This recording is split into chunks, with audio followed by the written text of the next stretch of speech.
young 31-year-old Nayan Kothari, who is taking over today as the incoming chairman. My compliments to the outgoing chairperson, Ashish Parekh. Very job well done. Congratulations to you. We have with us CA Jay Chaira, who's been doing a very good work on investor programs and part of the committee. Jay, don't worry about the 2000 programs. It may sound intimidating, but Gujarat is known for speed, skill and scale. I'm sure the target of 2000 is not at all intimidating for you. You can do it well. And I'm not only referring to your political scale, you've been doing it on the economic front. Everything in Gujarat is to scale, whether it is the Narmada Sarovar project, which Honorable Patel Saab was very much leading, whether it's the projects in manufacturing and industry that your lovely state has. I think Gujarat has shown to the world what they can achieve, the grit and determination and entrepreneurial spirit. And I'm sure with that spirit, your committee will continue to do good work. We have also CA Abhishek Nagori, who's really been at it with me for the last many days, making sure that I don't duck this program. Thank you very much, Abhishek. It's a privilege to be with you, Jagdish Bhai, and I wish I could have stayed and listened to you, but unfortunately, I have other engagements, so I'll have to be going at 4, and I hope you'll pardon me for that. But I'm sure the guests here will be much enlightened with your talk. Viral Bhai, secretary's job is a very tough job, and I'm sure you'll do it honorably. Manish Bhai, you have coordinated the program well, but I hope Mara Bibi and Mara Vachma ke jhagda lagavane ko plan nahi.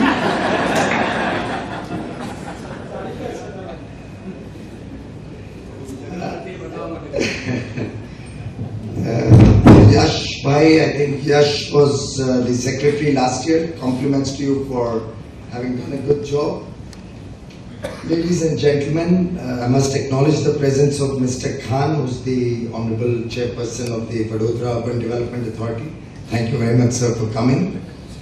I feel very humbled by your introduction, Manish Bhai. It's a little more than the reality. I'm a Karyakarta, I'm a chartered accountant who's trying to do something beyond my professional work. And in that respect, the entire chartered accountancy community not only is serving the nation through its accounting and auditing function, but I think as an institution of integrity, as an institution to whom the people of India trust their wealth, the wealth of the nation. I think all of my young colleagues here, I see some students also.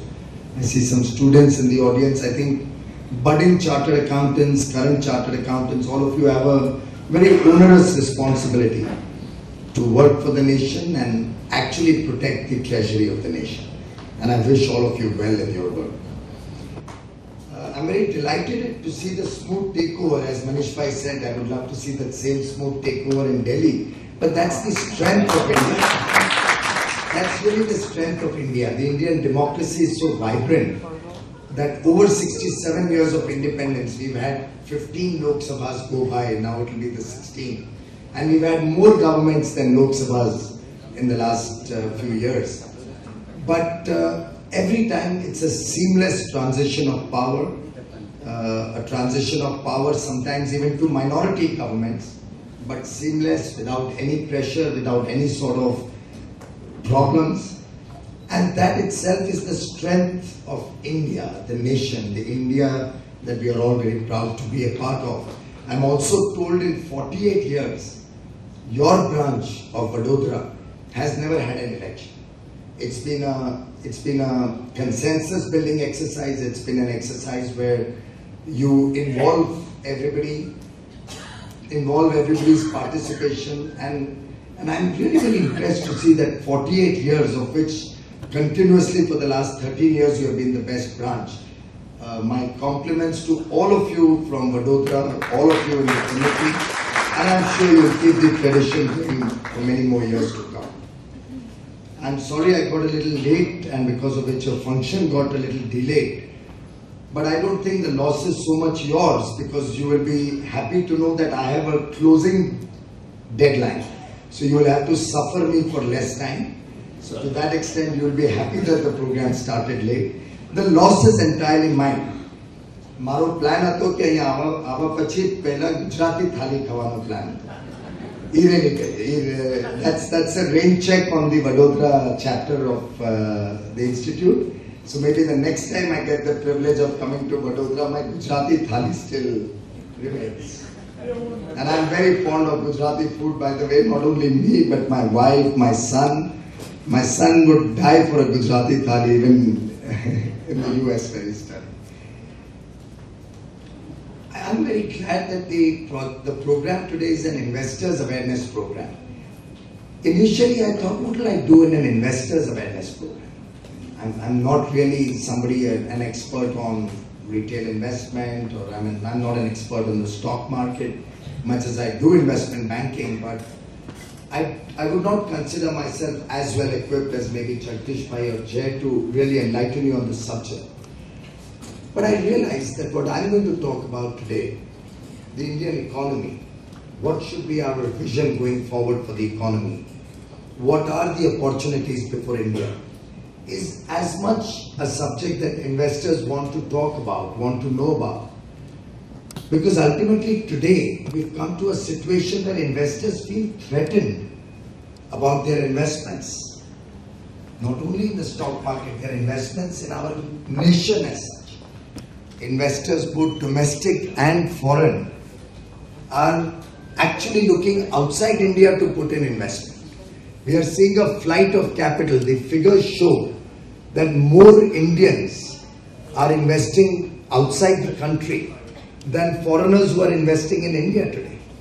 There's a flight of Indian capital, something which is unheard of for a country like India, which is still up the development path. A country like India, which is capital starved, a nation which still has to provide jobs to teeming millions of young, educated, unemployed youth who are aspiring for a better life.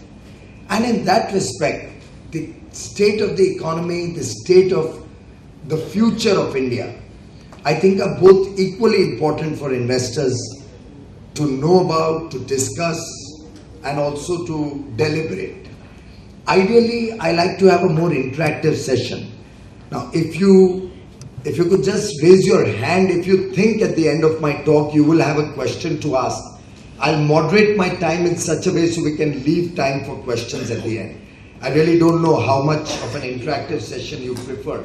But if you can just raise your hand and let me know how many questions I'll have to address, then accordingly I'll take the time. As I said, I have a deadline. So would there be 10-15 questions, or you're happy to allow me to just speak? What's the story? Not too many questions. Huh? So there's no budding Arnab Goswami from Vadodara.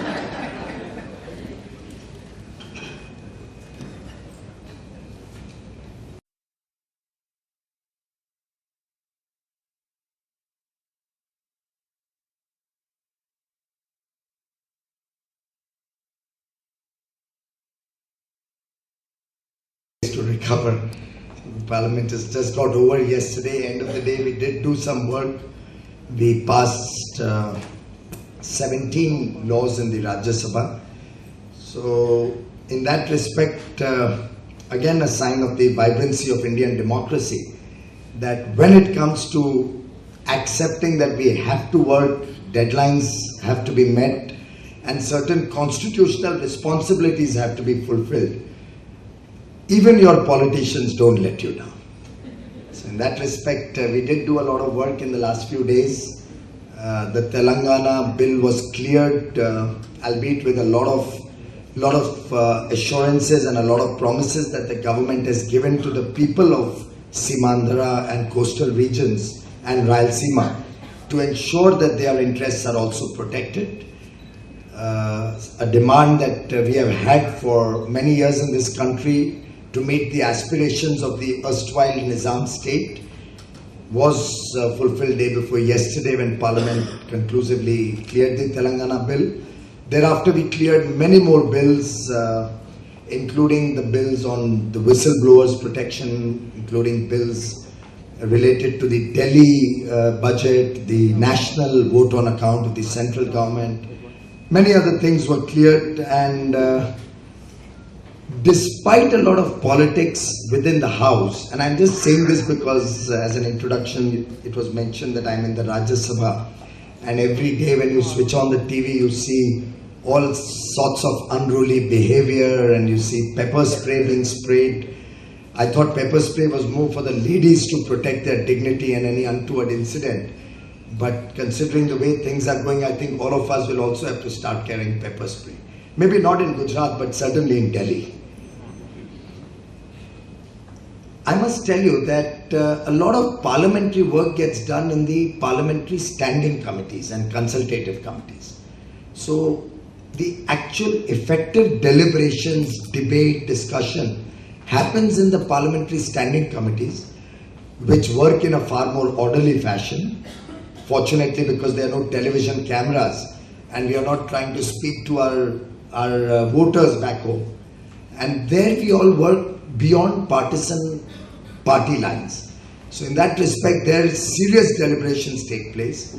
A lot of good ideas come on the table. We take presentations by subject experts, and based on that, recommendations are made in terms of lawmaking or policy making or directions to the government in its functioning. So in that respect, let me assure you, despite what you may see sometimes on television or nowadays quite often, the fact is that your country is safe. Your government and its administration will continue to be run in an orderly fashion in terms of actually implementing the programs and vision of the new government. And don't ever become cynical. Don't ever give up. You will have good times, you will have bad times, you will face challenges. But in every crisis, in every challenge, there's always an opportunity. And today, having seen what's happened to the nation over many years, all of you will get an opportunity in the next 2 months, 2.5 months, to reflect on the performance of different leaders, different political parties, and make a conscious choice of who you believe your destiny, the destiny of your families and your children is safe in the hands of.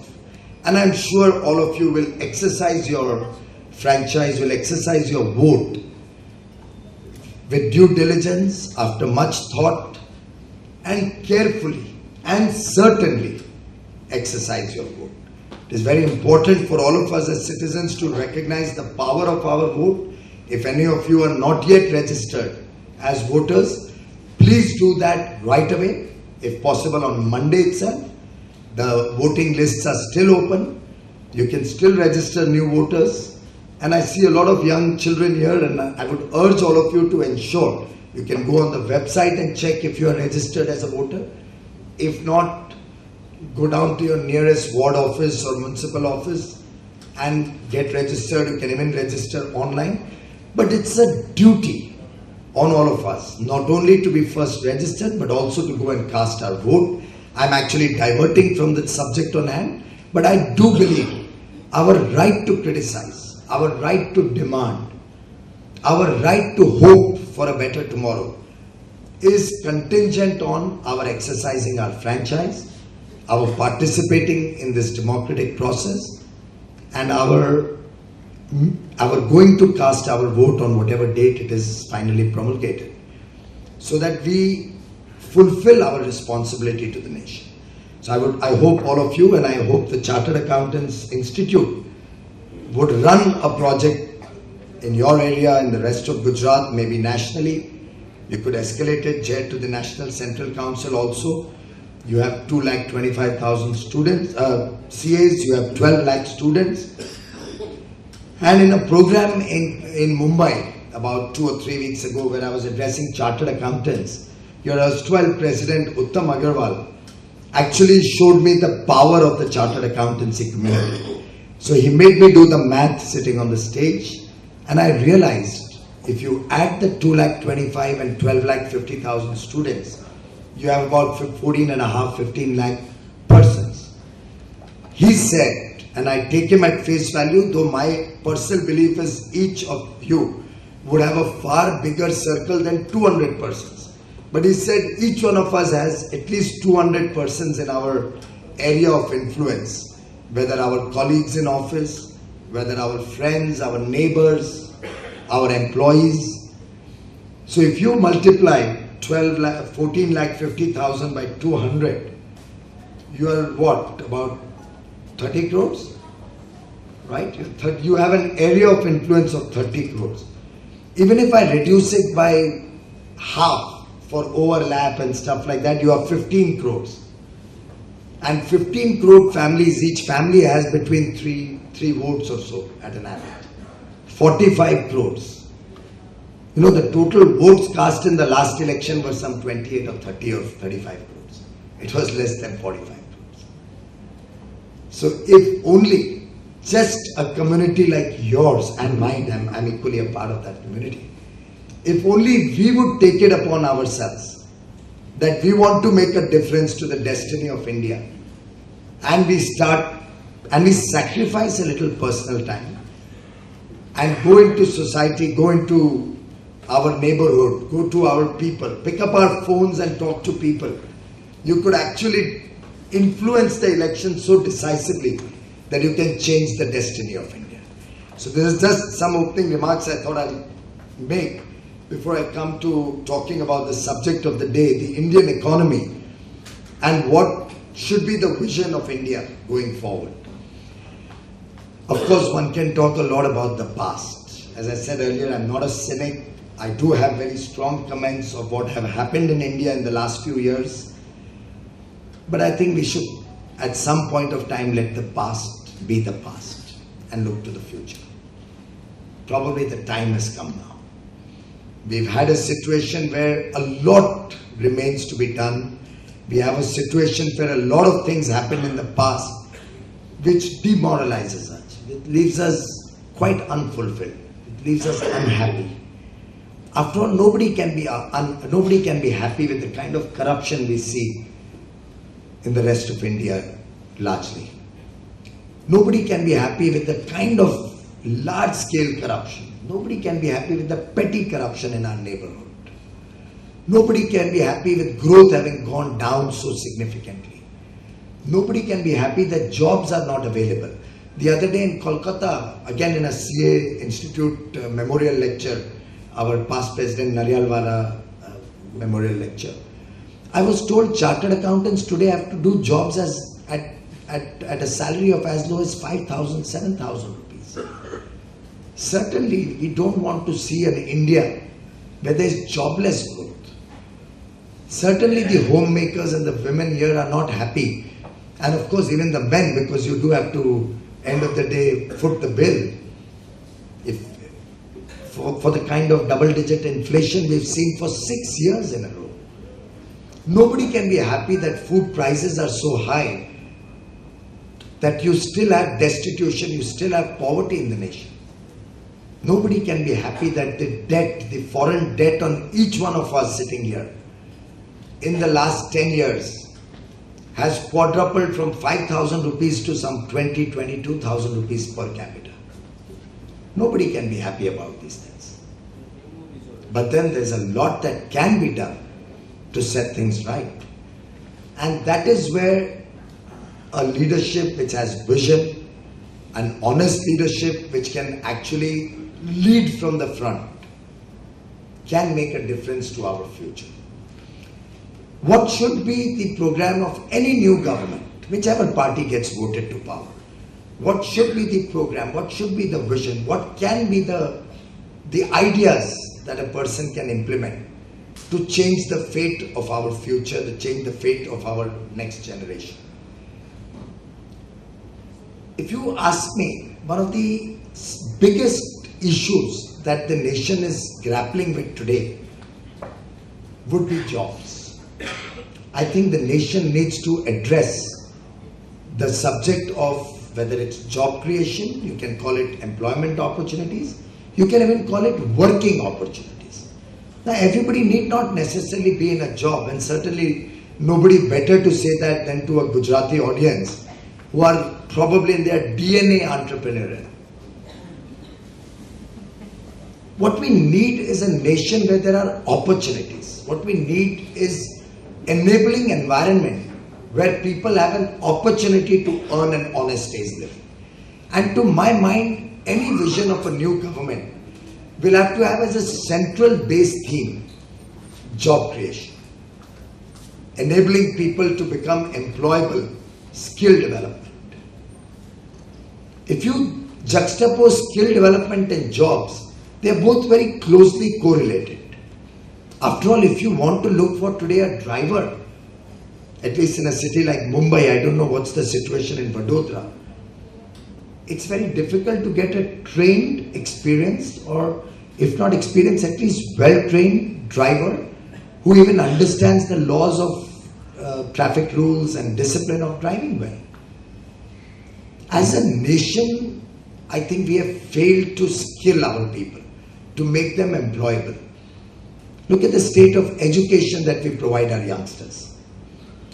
We talk of huge outlays on education, but have never focused our energies on the quality of education that we are leaving behind to the younger generation.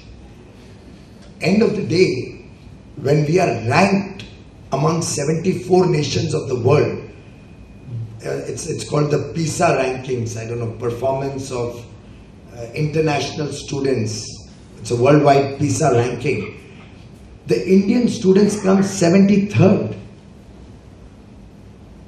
Our class 5 student can't read a class 2 textbook. Forget about doing maths and subtraction and multiplication.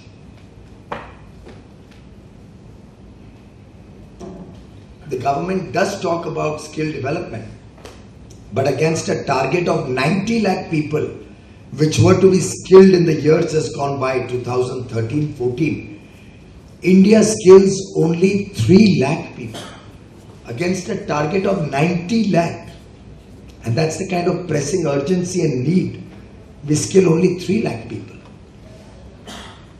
Today there are at least 20 crore people in this country who need an alternate job or a better job or a vocation in life. Now that may not be reflected in the statistics of the government or in the NSSO statistics or in the employment statistics of the government. But the fact is our agriculture is overburdened. We have huge underemployment in agriculture. 50% of India is still subsisting on 14-15% of the economy, which is the agricultural share in the GDP. After all, if you burden your farms with so many mouths to feed, you're going to be left with very little investable surplus in the hands of the agriculturist, often leading to a situation where in a bad year, in a series of bad years, he's forced to go to the extreme step of even committing suicide. A nation where even today we have thousands of farmers committing suicide can't rest its laurels on a few acts or a few laws or on any number of development or growth indicators. Therefore, in my view, any vision of India will have to focus on how can we create 20 crore jobs in the next 10 years. That, to my mind, is the central theme of any vision. And as a subtext to that, we will have to see how we can skill 20 crore people to make them employable. And I'll focus my talk on these two themes. And what is the enabling environment? What is the way forward in order to achieve such an empowered India? One small statistic I'll share with you, since you did mention I reel out a lot of statistics. India says we have about 22% of people living below the poverty line. There was a lot of debate on television about whether that poverty line is right or wrong. Some of you may have had occasion to hear that. Clearly none of us is satisfied that that is the poverty line of India. McKinsey did a study on this subject and they came out with a very, very interesting study. In fact, I was reading it on the flight, so I carried it with me. They mapped out the empowerment gap of the people of India. So whereas the poverty line has been estimated at about 836 rupees at a national average, rural, urban combined, they figure out that the real value at which a person, a human being, can be empowered is about 1350 rupees. That's about 40% higher than the poverty line, 50% higher than the poverty line. If you are interested, the exact figure is about 55% higher than the existing line. And they've called it the empowerment line. Now, what is this gap between empowerment and poverty? That gap reflects the quality of education. So what is the ideal spend to get quality education and what is the current spend on education? It reflects the difference between what is essential to provide good quality healthcare and what we are spending today on healthcare. It's the gap in nutritional value. What an ideal situation where a person needs between 2000 and 2500 calories for a good decent life against the 1400 calories that an average Indian gets. They've added all these gaps, the shelter gap, the housing gap, the amount of people who still today don't have a pakka decent house to live in. Like that, they mapped out the 6 basic needs of a human being, and the gap came to this 500 rupees or so. Now, when you look at India and the Indian people and their income levels based on this empowerment gap or this empowerment line, 56% of India, and mind you, it's a mind-boggling figure, 68 crore people, 680 million people, which reflects 56% of India, is today living below the empowerment line. And that is the challenge, ladies and gentlemen, that any new government will have to face. How to empower these 56% of the people. Can we envisage, while you have said Vision 2030, Abhishek ji, I personally feel we don't have the luxury of time. If we don't empower our Indian brethren in the next 10 years, I see before me the clouds, the shadow of insurgency, the shadow of terrorism, the shadow of Marxism or Naxalite movements. I see the shadow of unemployed youth thinking up ingenious methods to make money. You will have probably hackers on every street corner hacking into your computer systems. You will only encourage more and more people to become pickpockets or encourage them to go down the way of white collar or crime in any form. I mean, we'll have to, as a nation, address this problem of this 56% of Indians who are still not empowered to live a life of dignity, a life in which they are proud of their family, proud of their social status. They get quality education, quality healthcare, a good home to live in, adequate food, adequate nutrition. And I think that challenge can be met if we have a decade of good governance, a decade of honest leadership, a decade of visionary leadership, a decade of stability, a decade of leadership which does not compromise on basic principles. Well, I shouldn't be using so many adjectives because they all lead to one name. And keeping the maryada of this conference, I think I cannot even take that name. But really, the situation today before the nation is such that we will have to, in this election, look forward to a visionary leadership which can lead the country to probably double-digit growth, a growth which is investment-led, a growth which is job-creating, a growth which is at the back of low interest rates, low inflation. That is the type of vision which we are eagerly looking forward to in the months to come. One other small information I'd like to share with you, which is very disturbing, and I say it only with responsibility but also with a sense of concern for all of us sitting here. I was looking at India and China, and we very often take great pride in saying, oh, we are like China, we are growing at a higher rate than the rest of the world. But the fact is to the contrary. The fact is, India's per capita income way back in 1960 was almost twice what it was of China. Our per capita income in 1960 was twice that of China. Even as recently as 1989 or there 1984-85, I think we were at par. 84-85 we were at par. Their per capita income and ours was about the same. I think it was about 400 or about 380 US dollars. In 2000, they became twice our per capita income. And today, in 2012, the last statistic available is 2012, they are about 3 times Indian per capita income. So while the Indian per capita income is about $1,100, the Chinese per capita income is 3,348 US dollars. Now we can't take pleasure or we can't take pride that we have 5% growth and China is 8% or whatever. We certainly cannot take pride or rest on our laurels that we are doing well.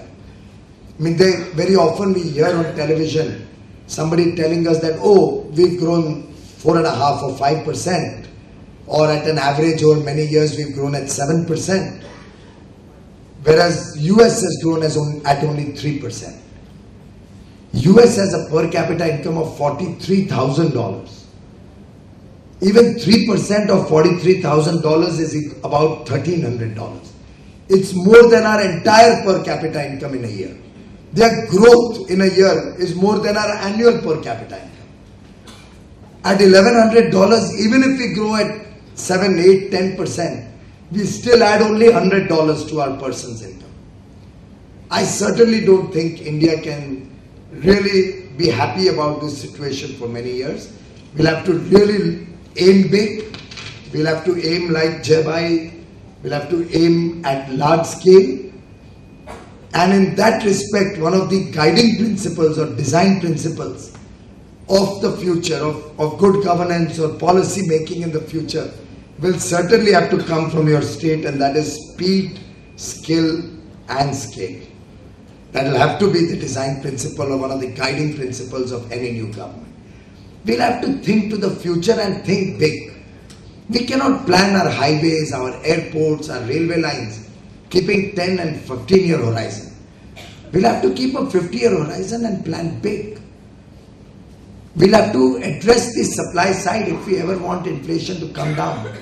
We'll have to flood the market with large quantities of supply and therefore address inflation. It can't happen by RBI increasing interest rates 13 times in the last 4 years. That has certainly not brought inflation down at all. That's the monetary policy will address inflation theory which economists had 40, 50 years ago. It's not relevant today. After all, food inflation is not addressed by interest rate. The agricultural interest rate is flat at 4%. But your EMIs, the homes that each one of you wanted to purchase or upgrade to, your family budget on food articles, that has got badly messed up. And that can only be addressed with flooding the market with supply. And in that respect, scale matters. Speed matters. We can't have government projects, we can't have projects languishing for years and years. I mean, the other day the railway ministry came before our committee and I was amazed to find there's a railway project which started in 1975 which is still under implementation. It must be costing 10x what it was envisaged. In fact, during this session, the day I was addressing CS in Kolkata, a question had been raised in the Rajya Sabha which was answered by the minister. 108-kilometer railway line in Karnataka was announced in the 97 budget, 17 years ago. To date, only 38 kilometers is ready. Only 106 kilometer, 108 kilometer line. 10 kilometers is under implementation.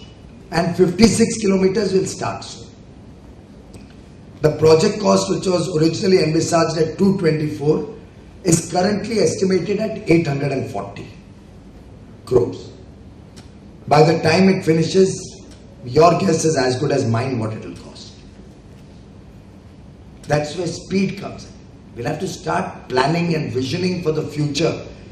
Just like your Sabarmati riverfront was done within a time frame, within a limited budget, on the due date, monitored by the government.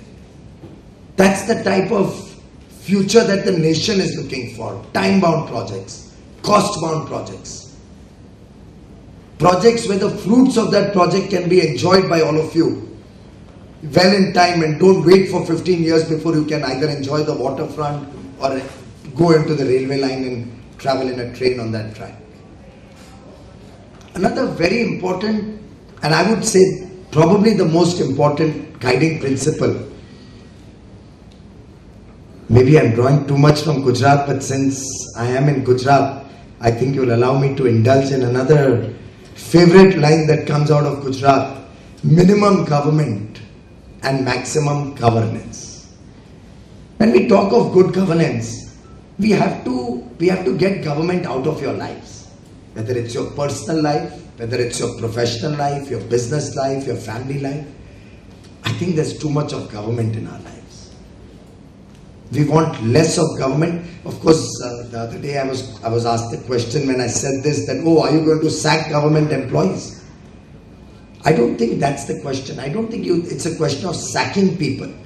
It's a question of government performing the job they are supposed to perform better. Their job is governance. Their job is regulation. Their job is ensuring that the government's treasury, your wealth, is not frittered away, is not wasted. Projects are executed in time. Corruption does not take place. Our borders are secure. Our foreign policy is implemented well. Government has a lot of jobs to do. I don't think it's a question of downsizing government. Certainly a question of running the government right.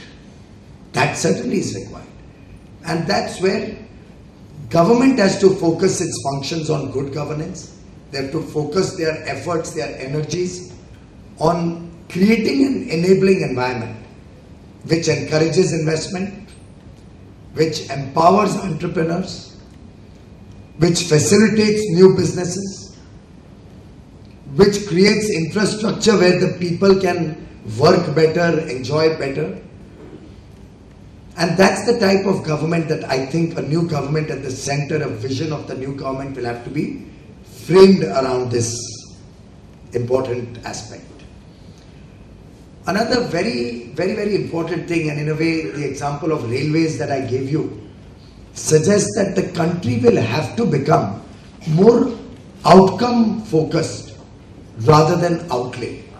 It's not important how much we spend or do not spend on education, healthcare, agriculture, any aspect of life. It's not just the amount that matters. It's what we get out of that spend that matters.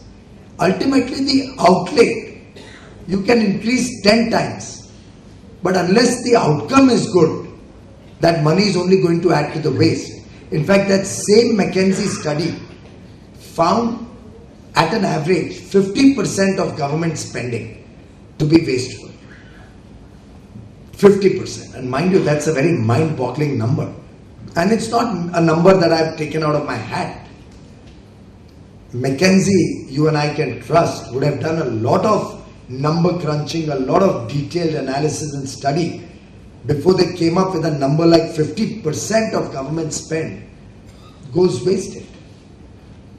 That same study also said that subsidies and just giving doles or just giving some benefit, temporary fish, as they say, don't give people fish, teach them to fish. Just giving people fish is not going to resolve the poverty or the empowerment problem of India.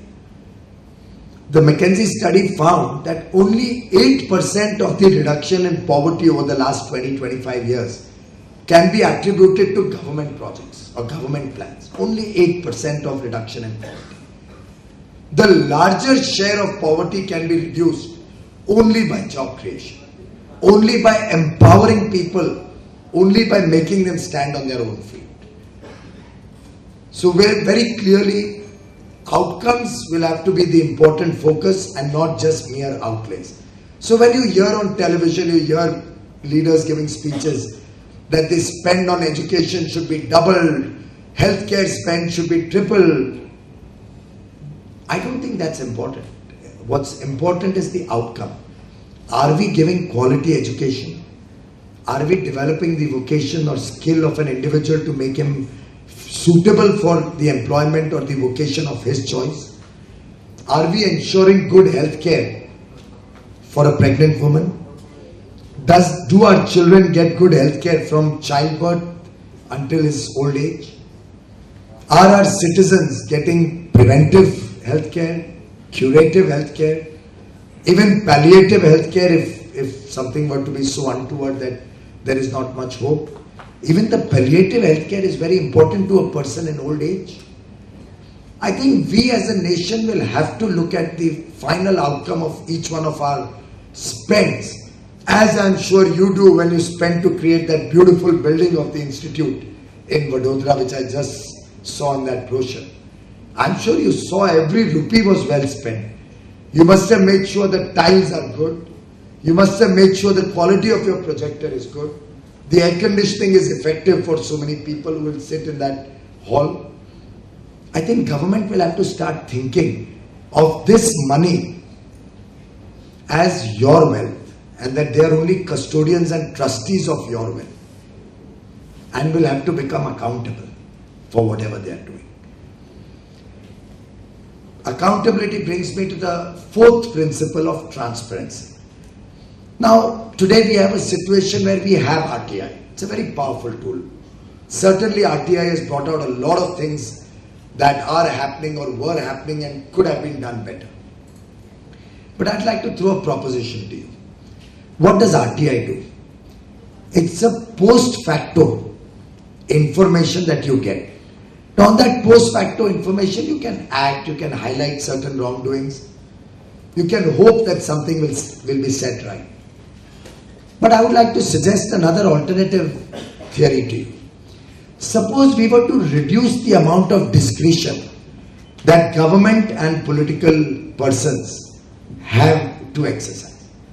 Suppose let's reduce the discretionary powers of government, of politicians, people in authority.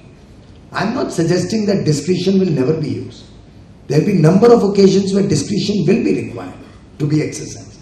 My father used to jokingly tell me that if there is no discretion in the system, then maybe just an ordinary man on the street could run the government. Then you don't need to have such an elaborate government and elaborate processes.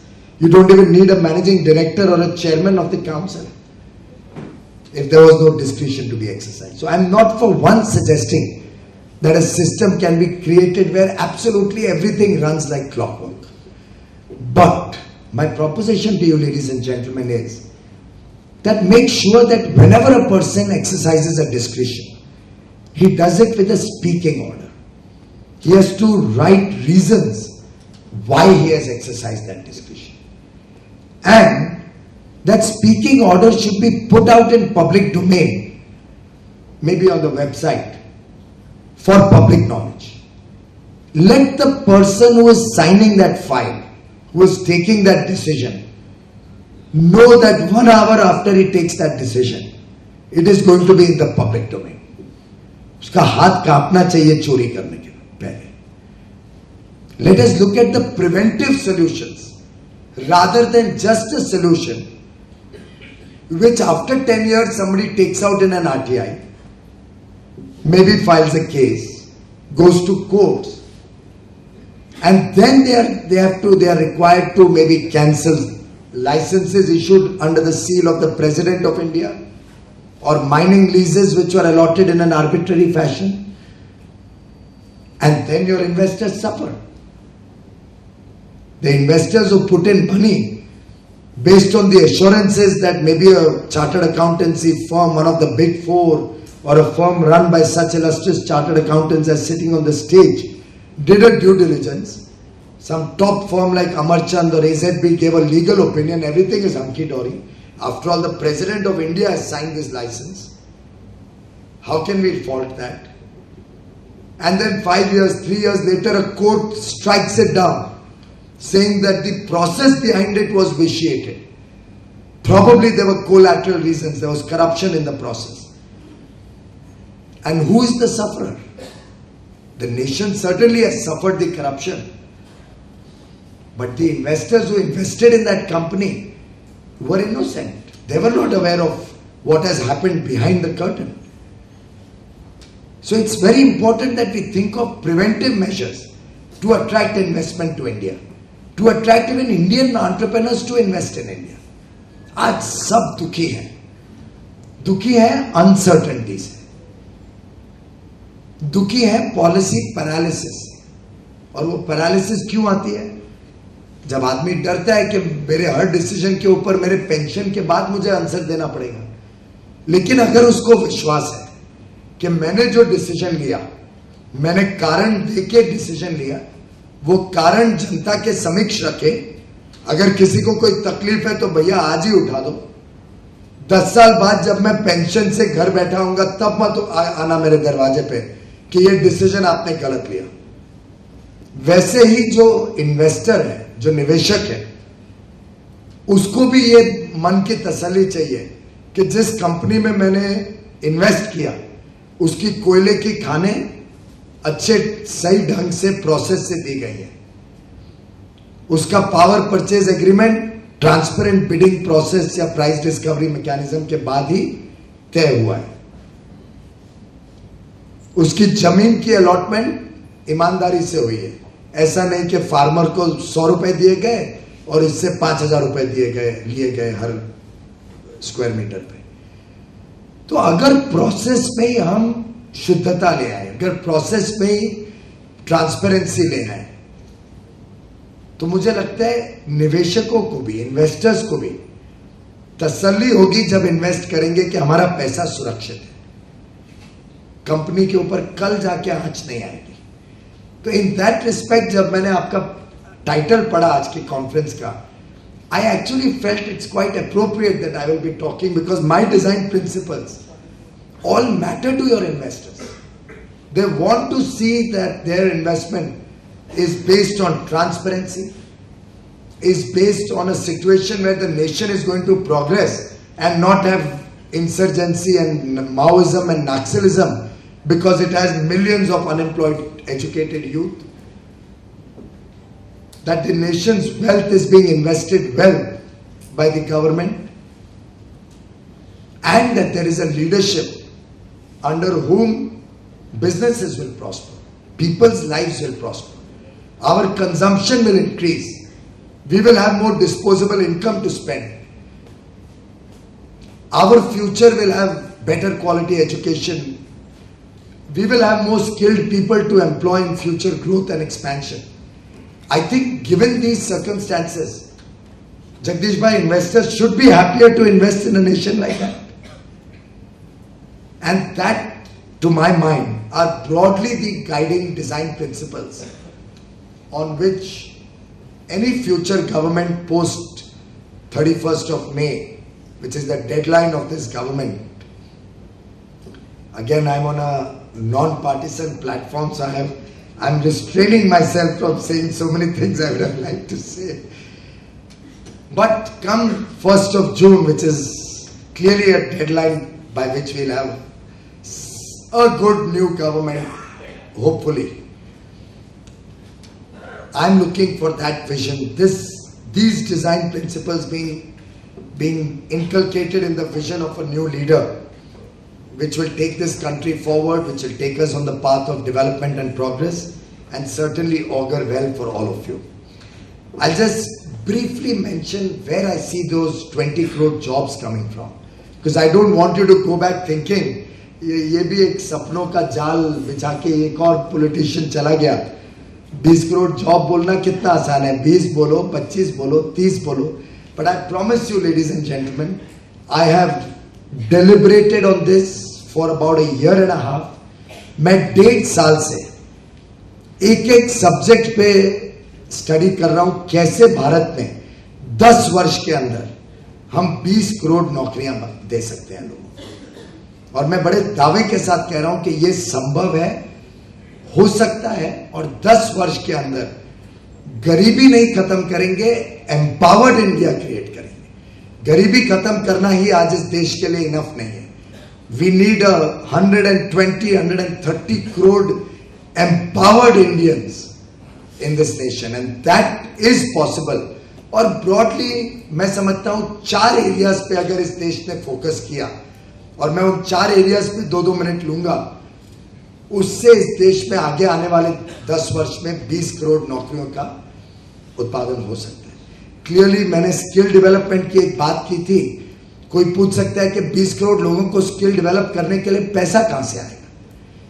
आप लोग सब MNREGA scheme से अच्छी तरीके से अवगत हैं। You know the MNREGA scheme where nearly 35-40,000 crores is spent every year. The minister himself says that Manrega has lots of corruption, lot of leakages, and money is used to dig a hole and then fill it back. No assets are created. Suppose we dovetail the skill development program with Manrega. Why provide 30-40 days of employment, which is all that Manrega is doing? आखिर 170 रुपए रोज की तनख्वाह देते हैं, 40,000 करोड़ में 5 करोड़ लोगों को नौकरी देनी है, तो हर एक आदमी को तो 30-40 दिन 45 दिन से ज्यादा काम नहीं मिल सकता इतने पैसे में। उसके बदले अगर हम आदमी को बताएं कि तुम्हारे को हम वाउचर देते हैं, आपको स्किल डेवलप करेंगे, जो आपकी इच्छा हो, आप मेसन बनना चाहते हो, आप कारपेंटर बनना चाहते हो, आप ड्राइवर बनना चाहते हो, आप स्वीपर बनना चाहते हो। आज स्वीपिंग भी एक कला है। किसी को भी बुलाओ और साफ करने बोलो, वो एक जगह का कचरा दूसरी जगह पे डाल देगा, फिर उधर का कचरा पहली जगह डालेगा। हर एक चीज में एक कला है। Can we train our people using this मनरेगा फंड्स? तो आप सोचिए, सरकारी आंकड़े कहते हैं 5-6 हजार रुपए लगते हैं एक व्यक्ति को ट्रेन करने। मेरा इसमें थोड़ा भिन्न मानना है। मैं समझता हूं स्किल डेवलपमेंट में लोग आएंगे ही नहीं। उनको तो चिंता है कि आधे पेट बैठे हैं, बच्चे को दूध पिलाना है, बच्चे को 2 रोटी देने के लिए आज कमाई करने जाना है। मैं कहां जाके स्किल डेवलपमेंट करूंगा? आज एक गरीब आदमी का पेट खाली है, घर में बच्चा रो रहा है, कोई बूढ़ा बाप बीमार है, वो स्किल डेवलपमेंट के लिए कहां जाएगा? उसको तो मजदूरी करनी है, रात को पैसा चाहिए।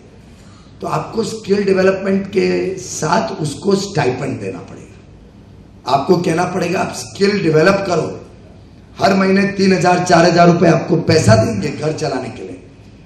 3 महीने, 6 महीने, 4 महीने में आपको स्किल एक नौकरी करने के काबिल बनाएंगे, आपकी काबिलियत पे ध्यान देंगे, और उस काबिलियत के भरोसे फिर आप जाके अच्छी नौकरी करोगे, 365 दिन आपको काम मिलेगा, एक अच्छा एम्पावर्ड व्यक्ति बनोगे और घर अच्छा चलाओगे।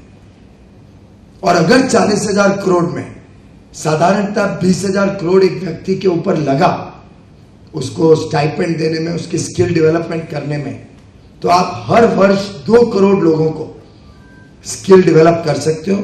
10 वर्ष में 20 करोड़ लोग आपके देश के कुछ मात्रा में अपने पैर पे खड़े होने लायक बन सकते हैं। इसमें 1 रुपया ज्यादा नहीं बोल रहा हूं मैं, जो आज मनरेगा की स्पेंडिंग है। I am not even suggesting inflation adjustment, I am not suggesting कि इधर से टैक्स लगाओ उधर से पैसा लाओ, नथिंग। आज की स्कीम में से आप देश में 20 करोड़ लोगों को स्किल डेवलप कर सकते हैं। और ये स्किल्ड लोग कहां काम करेंगे? ये स्किल्ड लोगों के लिए मेरे पास 4 एवेन्यूज मेरे आंख के सामने हैं, जो इस देश की समस्याओं को एक होलिस्टिक रूप से सॉल्व कर सकते हैं। सबसे पहला है हाउसिंग। आज एक देश के सामने बड़ी समस्या है कि कम से कम 10 करोड़ परिवार ऐसे हैं जो बिना घर हैं, होमलेस, या जिनका कच्चा घर है, एक अच्छा डिसेंट पक्का घर नहीं है।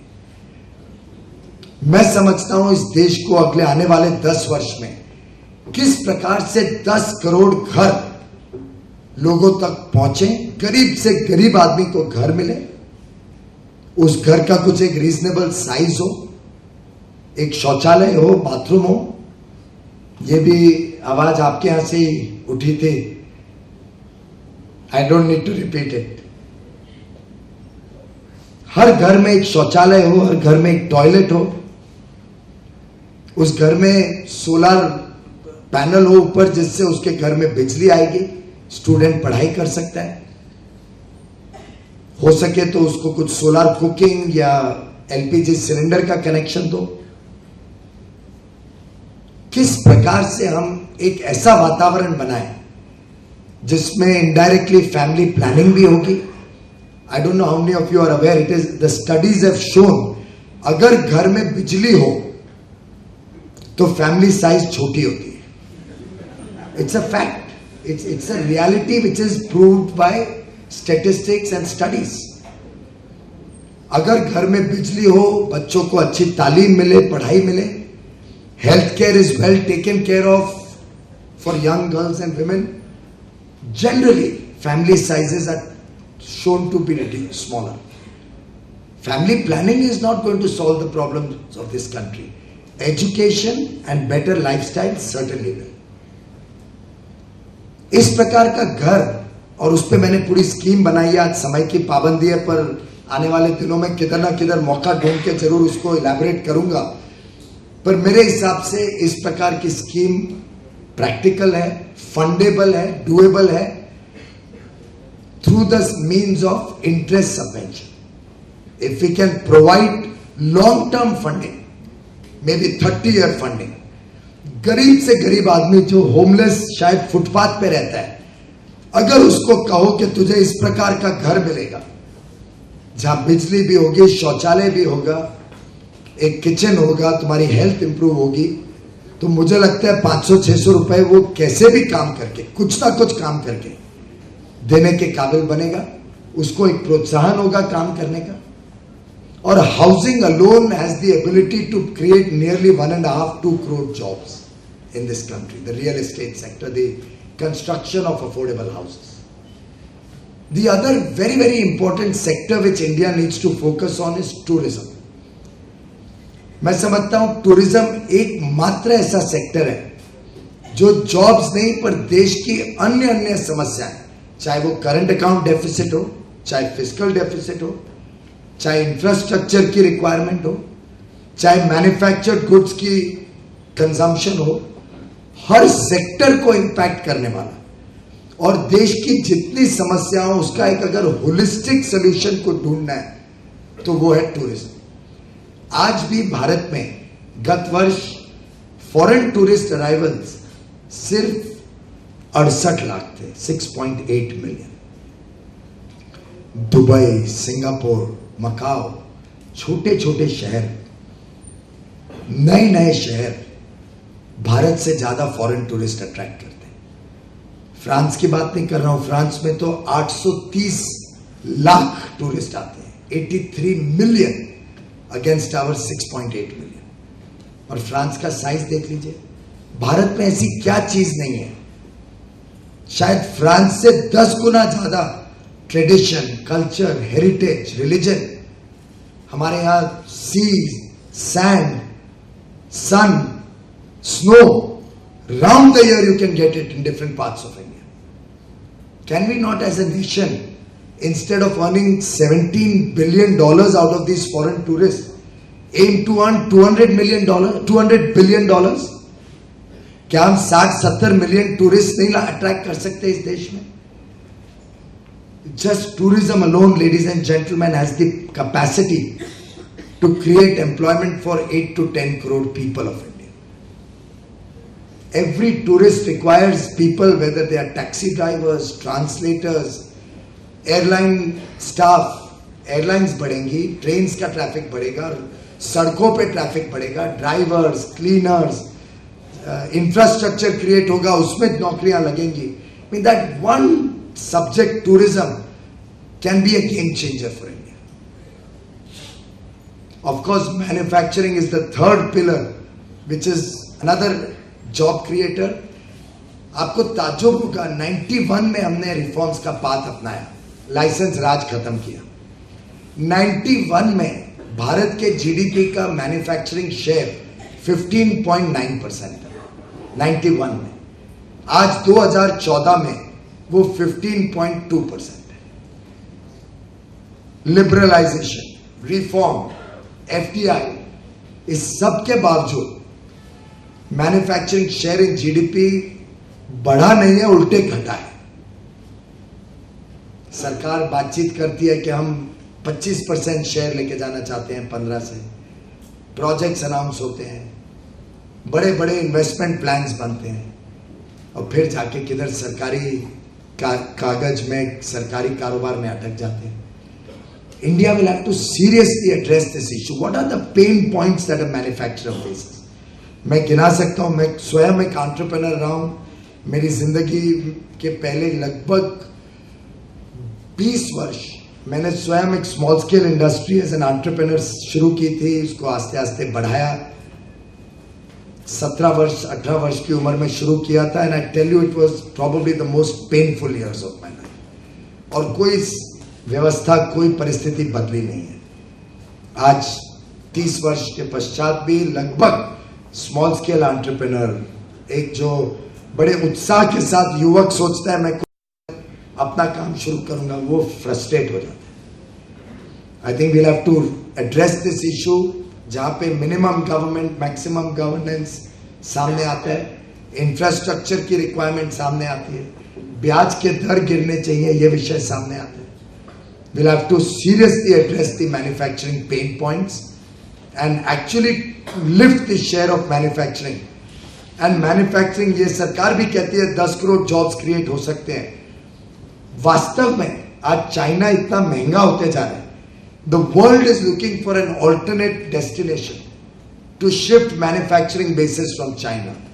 दुर्भाग्य से हमारी टैक्स पॉलिसीज की इनकंसिस्टेंसीज, हमारी पॉलिसी पैरालिसिस, हमारे देश में भ्रष्टाचार, इन सब कारणों से ये इन्वेस्टमेंट, ये नए मैन्युफैक्चरिंग बेसिस भारत में आने के बदले जा रहे हैं फिलीपींस में, थाईलैंड में, बाकी कंट्रीज छोड़ो, यहां तक कि बांग्लादेश में आज टेक्सटाइल इंडस्ट्री चली गई है, जो इस देश की परंपरागत इंडस्ट्री हुआ करती थी। We have lost our preeminent position in textiles, and Baroda had a lot of textile industry, Ahmedabad had a lot of textile industry. Mumbai had so many textile mills. We've lost that position to smaller emerging countries. We have to reignite the nation's killer instinct, the nation's desire to once again be a manufacturing nation once again. And again, if you ask me, that's very, very possible. It's very feasible. It only needs grit. It only needs determination.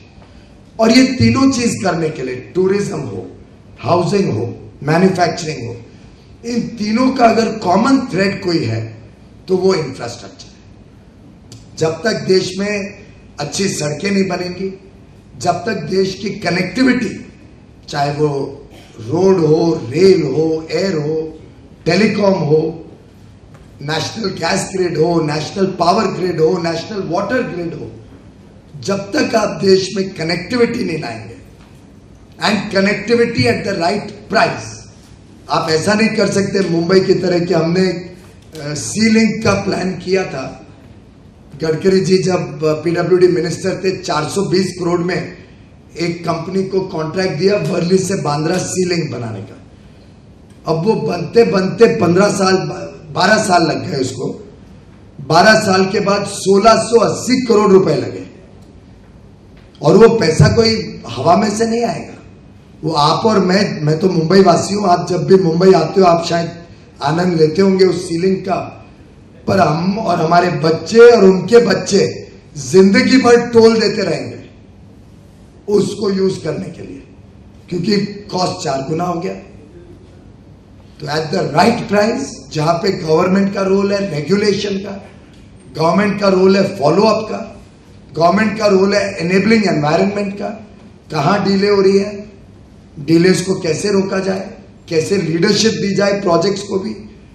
और private sector आज वास्तव में मैं समझता हूं किसी को मजा नहीं आता ऐसे पैसा वेस्ट करने में। आखिर फोर्स मेजोर एक जमाने में एक्ट ऑफ गॉड होता था, मेरे हिसाब से तो आज act of government has become force majeure. We will need to focus on infrastructure. आज by the way I must compliment you, मैं वडोदरा पहली बार हवाई जहाज से आया और मैं किसी से अहमदाबाद में बात कर रहा था परसों के मैं बड़ौदा जा रहा हूं, तो उन्होंने कहा कि अहमदाबाद आ जाओ, you can drive from there. मैं कहा why should I drive? He said it takes only 1 hour। I was shocked, I didn't realise you can do Vadodara Ahmedabad in 1 hour। And then I landed at the airport, probably one of the most beautiful airports of the country. It was such a delight to land at that airport. And in that respect, that is the type of infrastructure that the whole nation is now crying for. That is the type of roads. That is the type of connectivity कि आदमी किधर से भी किधर जा सके कम समय में।